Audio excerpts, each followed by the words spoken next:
কথা দিয়ে কথা রাখলেন পুরুলিয়া জেলা পরিষদ অর্জুন মাহাতো।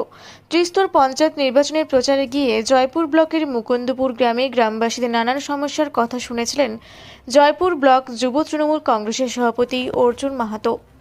পুরুলিয়া জেলা পরিষদ আসনে জয়লাভের পর সেই গ্রামের সাধারণ মানুষের সমস্যাগুলি দূর করার উদ্যোগ নেন তিনি। গ্রামবাসীদের দীর্ঘদিনের দাবি ছিল কবরস্থানের বাউন্ডারি ওয়াল, সেই প্রতিশ্রুতিও দিয়েছিলেন অর্জুন মাহাতো। অবশেষে সেই কথা রাখলেন তিনি। শুক্রবার জয়পুর ব্লকের মুকুন্দপুর গ্রামে কবরস্থানের বাউন্ডারি ওয়ালের কাজের সূচনা করেন তিনি। এদিন ফিতে কেটে এই কাজের সূচনা করেন পুরুলিয়া জেলা পরিষদ সদস্য অর্জুন মাহাতো। সঙ্গে উপস্থিত ছিলেন গ্রাম পঞ্চায়েত ভজৌরি মাহাতো সহ অন্যান্যরা। অর্জুন মাহাতো জানান, পুরুলিয়া জেলা পরিষদ থেকে প্রায় 10 লক্ষ টাকা বরাদ্দ করা হয়েছে এই কাজের জন্য। দেখুন, এলাকাবাসী দাবি দীর্ঘদিনের দাবি ছিল। ইনারা আমি যখন এখান থেকে জেলা পরিষদে ভোটে দাঁড়াই তখন এলাকাবাসী আমি যখন মিটিং করতে আসতাম বা গ্রামে গঞ্জে যখন বৈঠক করতাম তখন এলাকাবাসী বলতো যে আমাদের এই কবরস্থানটা দীর্ঘদিন ধরে, মানে ধরুন স্বাধীনতার পর থেকেই যবে থেকে আর কি এই কবরস্থানটা ইনাদের হয়েছেন, তো অতদিন পর্যন্ত কোনো রকমভাবে বেড়ার কাজ সম্পূর্ণ হয়নি।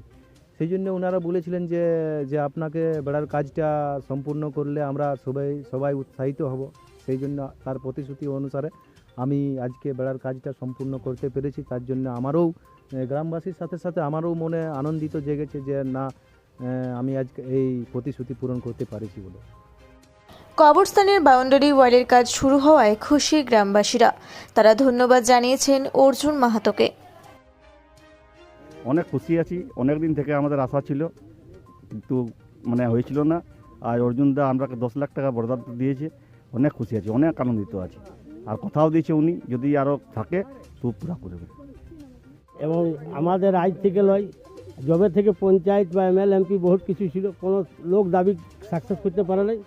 আজ তো ইনি অর্জুন মাহাতোকে আমরা যেরকমভাবে জিতাইছি সেই হিসাবে দাবি ছিল আমাদের আনসারি সাহাব আল্লাহ দুপক্ষ এবং গ্রামের বিভিন্ন জাতের দাবি ছিল সেটা কবরস্থানটা হওয়া চাই। এই বলে আমরা আমার বক্তব্য কি এটা কাজ হয়েছে, এটা বহুত খুশি। 10 লাখ টাকা এস্টিমেট করেছে, এটা আমাদের বহুত বড় খুশি হয়েছে। আমরা সবাই আন্ডা বাচ্চা সবাই ফুর্তি আছে, যেটা ইয়ার আরও যেমন কাজ ধরতে বাকিটা যেমন পুরাই হয়। জয়পুর থেকে আঁখিকৈরির রিপোর্ট, রূপসী বাংলা মিডিয়া। পুরুলিয়া শহরে এখন স্বল্প খরচে উন্নত ও অত্যাধুনিক চিকিৎসা পরিষেবা বর্দান হসপিটালে। এখানে general, laparoscopic, gynaecologist, paediatrician, anaesthetist, general physician, orthopaedic সহ বিভিন্ন রোগের অভিজ্ঞ ডাক্তারবাবুরা নিয়মিত রোগী দেখছেন। এছাড়াও 24 ঘন্টা বিনামূল্যে অ্যাম্বুলেন্স পরিষেবা রয়েছে, স্বাস্থ্যসাথীর সুবিধাও। যোগাযোগ করুন বর্দান হসপিটাল, রাঁচি রোড, সৈনিক স্কুলের নিকটে। মোবাইল নাম্বার 8918968624 এই নাম্বারে।